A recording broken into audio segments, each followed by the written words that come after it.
Hi everyone. Today I'm going to talk about the systemic mycosis because these fungal agents mainly causes for the systemic infections and involves the systems like lungs mainly and also the skin, joints and the bones also gets involved. Sometimes even central nervous system also gets involved. So let us discuss about this the systemic mycotic infections. So first among them is the histoplasmosis. The causative agent for this histoplasmosis is Histoplasma capsulatum, which is non-capsulated dimorphic fungus. Means it's shows different morphological features at different temperatures. First reported by Samuel Dorling and named it as Dorling's disease.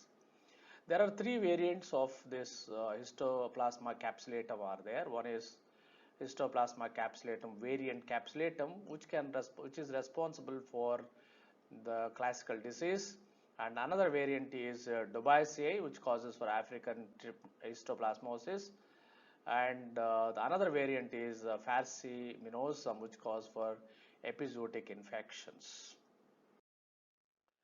And epidemiological aspects, if you see that regarding the distribution of these infections are worldwide in distribution, but endemic in US, especially in Ohio River Valley and Mississippi River Valley areas. But in India, if you see the distribution of these cases are very common in West Bengal along the Ganges River. And if you see the source for these particular fungal infections, the bird or bad droppings are the main source for this infection. And these infectious forms present in the soil, in the humid environment and acidic environment, and can get transmitted to human beings to produce the disease. And this is how we can see about how this fungus can get transmitted. And this in the risk factors, exposure to the bird droppings, and the conidial forms which are present in the environment get transmitted and produce the disease.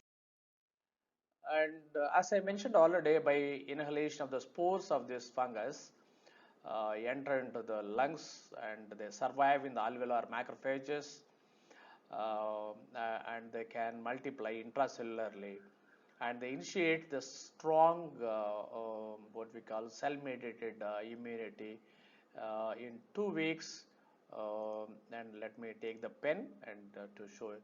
In 2 weeks they can produce the clinical manifestations.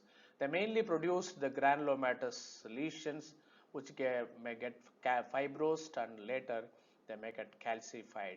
These calcified lesions are very commonly seen in the lungs, and it's not cause for the reactivation like in case of it's not cause for any reactivation of tuberculosis, especially in the latent tuberculosis. Some other varieties of systemic mycotic infections causes for the activation of the latent tuberculosis and results in clinical manifestations like cavity formation and all.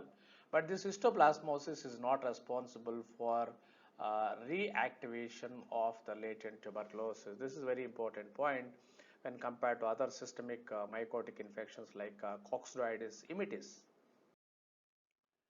And the clinical manifestations, the pulmonary histoplasmosis seen in two forms. One is acute form, another is chronic form.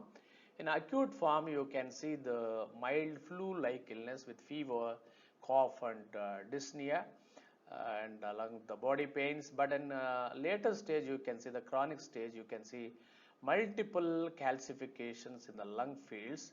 So multiple calcifications in the lung fields, which is known as buckshot appearance. This typical appearance is known as buckshot appearance. And the next one is the mucosal form. This usually the mucosal form of this histoplasmosis usually occurs to secondary to the lung infections, and this is common in the Indian patients.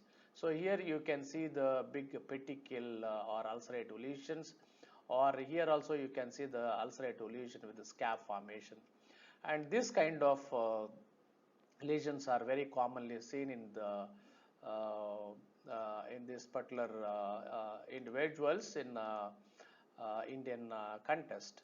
And let me remove all these things. And then another thing is disseminated form. And in the disseminated form, mostly the what we call HIV individuals are mostly affected, and the commonest area of involvement is bone marrow. Mainly in the disseminated form, the bone marrow gets involved. Of course, even skin also get involved and causes for certain infections, skin infections like in the form of petechial hemorrhages. So you can see these are all petechiae, like petechial lesions are seen in disseminated form of this histoplasmosis.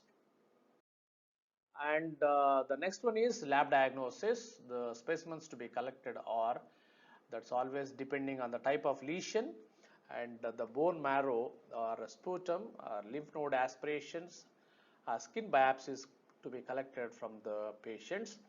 And in this biopsy material on microscopic examination, either by GMSA or Gomori methenamine silver stain, you can see the yeast cells. See here, you can see the yeast cells here. Arrow is showing the yeast cells with the narrow based budding within the macrophages, you can see.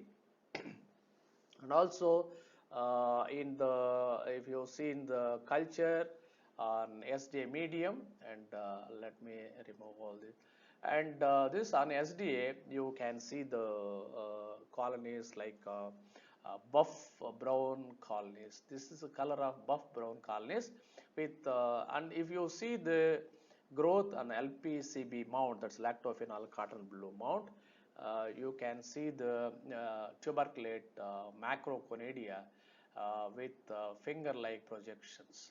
See, this is the macroconidia, tuberculate macroconidia with finger-like projections, which are typical of this particular conidae while they are growing on the SDA medium at 25 degrees centigrade. And if you grow these organisms at 37 degrees centigrade, that is at body temperature, you can produce creamy white colored colonies in a special medium, that is Kelly's medium. So on this Kelly's medium, you can see the creamy white colonies which will show the conidial forms. And serological test, the antibody appears in 1 month in case of chronic cases. And the problem with the serological test in antibody detection is the false positives also possible in case of blastomycosis. So in the blastomycosis also you can see the positive results with antibody detection. And skin test also possible, available by using the histoplasmin antigen. The histoplasmin antigen has to be extracted from the growth of the histoplasma capsulatum, and the intradermal injection of this particular antigen will produce this delayed type of hypersensitivity with the formation of erythema and induration. And PCR test as a polymerase chain reaction test is also available for detection of ITS D1 and D2 genes. And these are the specific genes through which we have to diagnose this condition. And next one is on chest X-ray. We can see the infiltrations with hilar mediastinal, hilar or mediastinal lymphadenopathy, and this is the and another thing is the treatment aspect, which have to give the intragonozolar what is that liposomal amphotericin B also in severe cases. And next one is blastomycosis. This is also known as North American blastomycosis, or Gilchrist disease, or Chicago disease. So here the causative agent is Blastomyces dermatitidis, which is another dimorphic fungi, and it produces diseases in humans as well as animals like dogs and cats. And this transmission is by means of inhalation of conidae from the soil. Again, they also get multiplied intracellularly in the macrophages after inhalation. And the virulence factor of this particular fungus is blastomyces dermatitis adhesion 1, otherwise called BAD1, which is mainly seen in the yeast phase of this particular fungi. In the yeast phase of fungi, you can see the BAD1 antigen. This is nothing but blastomyces adhesion 1, which is a major virulence factor. And the next one is the clinical presentation seen mainly in North America, the same like an histoplasmosis like Ohio and Mississippi River belt. And the clinical manifestation mainly seen in the form of acute pulmonary blastomycosis, where you can see the extensive opacities in the lung fields. Extensive opacities are seen in the lung fields, and in chronic cases, which is the commonest presentation of this blastomycosis in the lungs, is in the form of chronic pneumonia. Here also you can see the consolidations. And the next one is the skin involvement, and here you can see the verrucous or ulcerative lesions. Ulcerative or verrucous, this is the varicosity, and the ulcerative lesions will be produced. And in case of bony involvement, we can see the osteo, joint involvement will be there with effusion. Here you can see the effusion fluid inside you can see, and also the destruction. This is the destructive part, periosteal destruction of what is that called, the femur, the distal end of the femur. The periosteal destruction is seen, and here also you can see the elbow joint, the humerus is involved, the distal part of the humerus is involved. Again, the periosteal reaction, you can see the destruction is seen here. And brain abscess also seen in case of HIV individuals. And the lab diagnosis, the sputum and biopsied material has to be collected. An examination by means of microscopy after doing the H&E staining or the GMSA staining, you can see the thick-walled yeast cells with broad based budding cells. Here you can see it resembles like figure of 8. This is the appearance, and if you see the magnified view of this like this, you can see like figure of 8 appearance. See, this is the figure of 8 appearance. This figure of 8 appearance is the typical nature of the yeast cells present in the tissues, infected tissues with the blastomyces species. And the next one is if you see the growth of these organisms at 25 degrees centigrade, the hyphae appear with pear-shaped conidia. Yeah, here you can see the color of the growth. The fluffy white colored or light tan or yellow colored colonies are produced.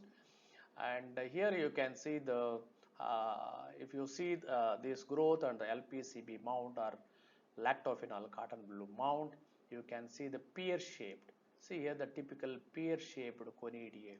These are all the conidia, and these are all the conidia, and pear-shaped conidia are seen. And at 37 degrees centigrade, again you can see the yeast forms.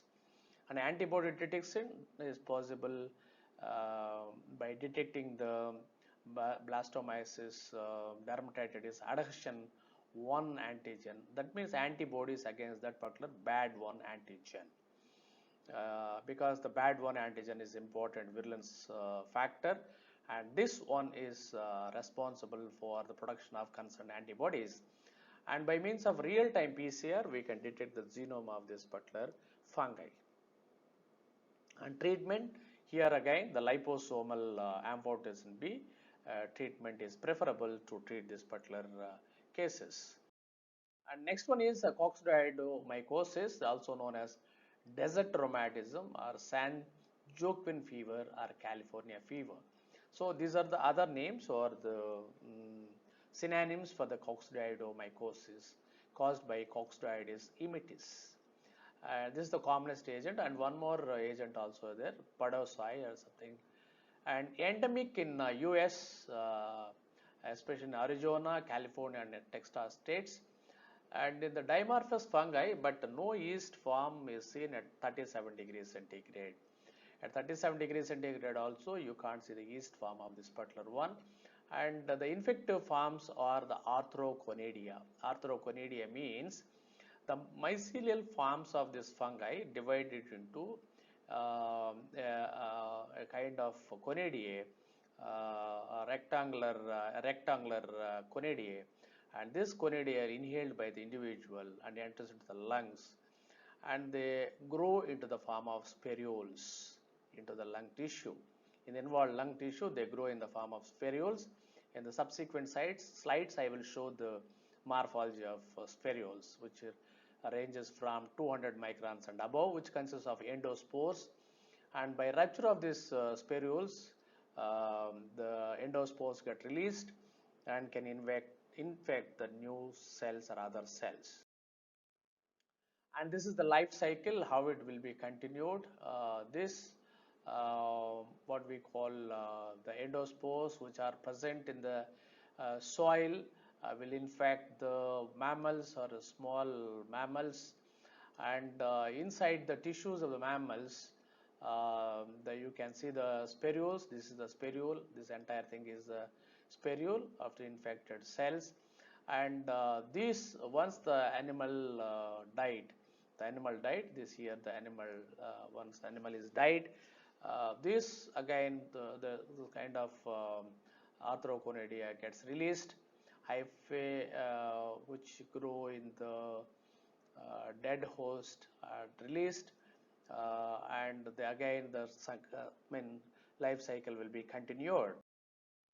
And clinical presentation, mostly 60% of the cases are asymptomatic, and mainly seen in the form of pulmonary coccidioidomycosis, where you can see the pneumonia cavity formation. Here you can see the cavity. Yes, here you can see the cavity on X-ray, and here again you can see the cavity with what is the translucent area in the center, surrounded by opaque area. This is CT scan finding of this particular what we call this particular lesion on the CT and also the X-ray examination.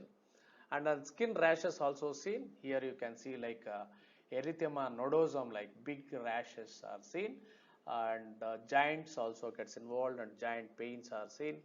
And in case of disseminated infections are possible among the AIDS patients, commonly to the skin, bone, and meninges. To all these areas, they can get disseminated and produce a severe form of lesions. So if they are disseminated to the bones, here you can see on chest X-ray osteolysis. See, this is the entire thing is osteolysis, lysis of the bones, and this is also you can see the lysis of the bone. And on autopsy, you can see how this is the normal bone and this is the involved. This is normal bone. This one is, and this is involved bone. On autopsy, you can see the destruction of the bony material also. And the lab diagnosis, again the sputum or biopsied material has to be collected, and after H&E staining, GMs staining, we have to observe under the microscope, and in the microscope you can see the many number of spherules. These are all the many number of spherules seen in the infected tissue. And if you see that particular view under the magnifying with magnification, you can see the spherule like this. This entire thing is spherule. This thing is a spherule with cell wall and other structures. Inside the spherule, you can see the many number of endospores. And next one is the culture at 25 degrees centigrade. We can see the white fluffy mold, hyphae with the barrel shaped arthroconadia seen on LPCB mound. So this is the growth on blood agar, where you can see the white fluffy colonies are seen on blood agar. And if you do the LPCB mound with this growth, then you can see the arthroconadia.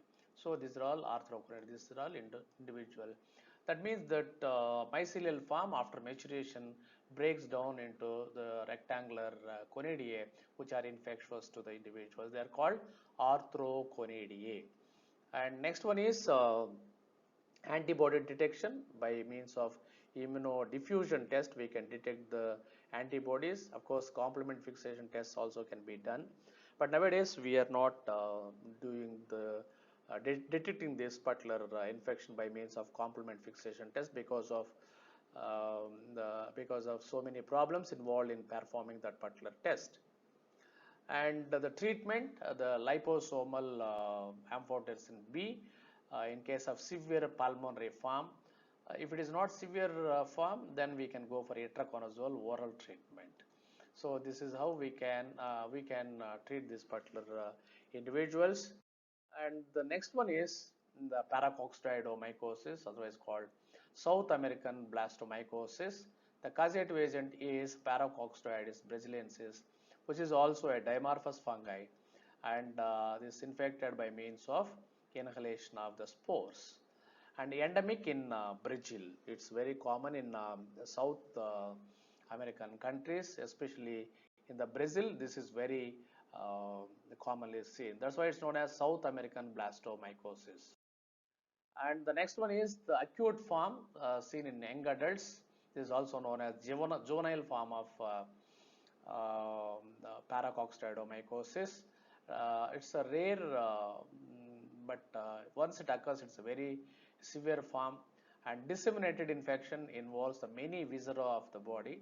And here in the acute form, you can see the many number of opacities, the granulomatous. See, many number of granulomatous lesions are seen in the entire lung fields, especially the lower lobes. Especially the lower lobes, you can see the granulomatous lesions. And in the chronic form, which is a commonest presentation, causes for again you can see in the lower lobes, and in the chronic form you can see the fibrosis also. In the chronic form you can see the fibrosis also, and the skin also gets involved, where you can see the skin lesions like this, like very big and verrucous lesions are produced on the skin, and along with the severe cervical lymphadenopathy.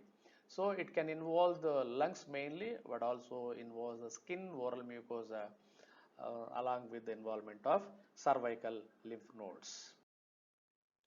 And lab diagnosis, again we have to collect the sputum, pus or tissue biopsies from the infected tissue, and after the Gomeri methenamine silver staining, we have to observe under the microscope. Under the microscope, you can see the thick-walled yeast cells with multiple narrow-necked buds.